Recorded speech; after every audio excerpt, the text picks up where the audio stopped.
Hello students, welcome back to the discussion on the chapter Electrochemistry, and we are going to continue with our discussion on the sums based on Faraday's laws.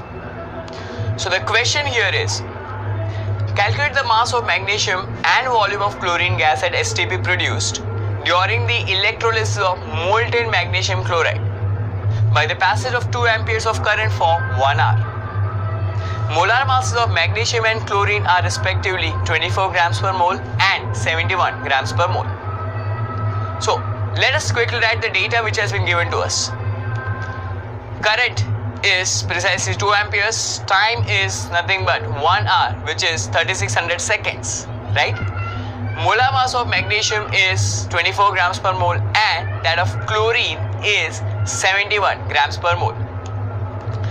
What we are supposed to find here is first mass of magnesium produced, and second here is volume of chlorine gas produced at STP.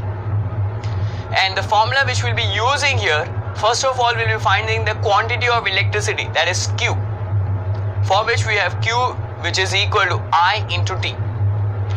And to find the mass of substance produced, we have the formula mass of substance is nothing but moles of substance multiplied by its molar mass, right?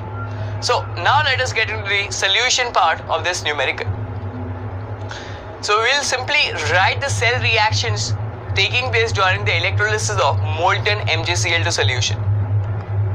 So at cathode we have a reaction of reduction of Mg2 plus ion. So Mg2 plus 2 electrons will give you Mg, which is reduction half reaction, isn't it?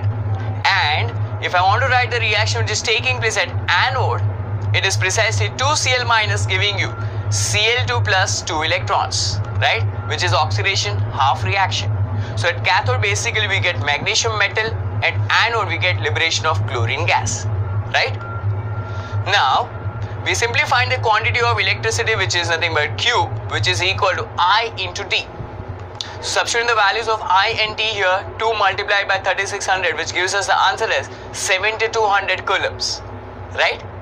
Now through this we will be able to find the number of moles of electrons passed, which is nothing but Q upon F, and we know that F is nothing but 96,500, isn't it?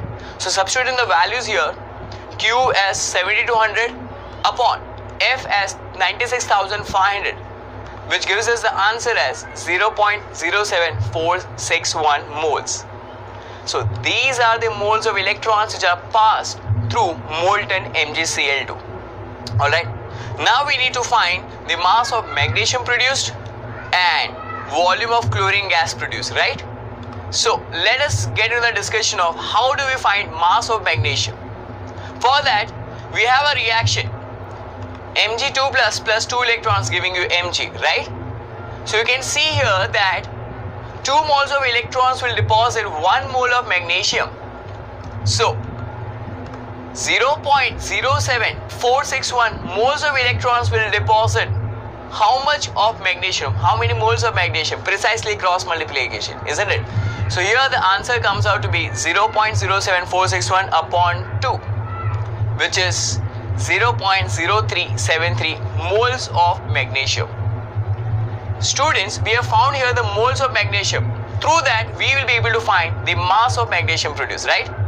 So mass of magnesium is nothing but moles of magnesium multiplied by its molar mass. So 0.0373 multiplied by 24, which gives us the answer as 8.953 grams. That is the answer for mass of magnesium produced. Similarly, let us find the volume of chlorine gas produced, okay? For which again we need to write the reaction here for chlorine gas. So 2Cl minus giving you Cl2 plus 2 electrons. So here we know that 2 moles of electrons will produce 1 mole of chlorine. Therefore 0.07461 moles of electrons will produce how many moles of chlorines, right? So again 0.07461 upon 2, which gives us the answer as 0.0373 moles of chlorine. Now students, from these moles of chlorine gas we are supposed to find the volume of chlorine gas produced at STP, okay? And we know that 1 mole of chlorine gas at STP occupies 22.4 dm cube, isn't it? Therefore, 0.0373 moles of chlorine gas will occupy how much volume? Don't you think here also we are going to take cross multiplication, right? So 0.0373 multiplied by 22.4 upon 1. So which gives me the answer as 0.83552 dm cube. So that is the volume of chlorine gas produced at STP during the electrolysis of molten MgCl2. So I hope students you have got a clear idea with respect to this numerical. Thank you all.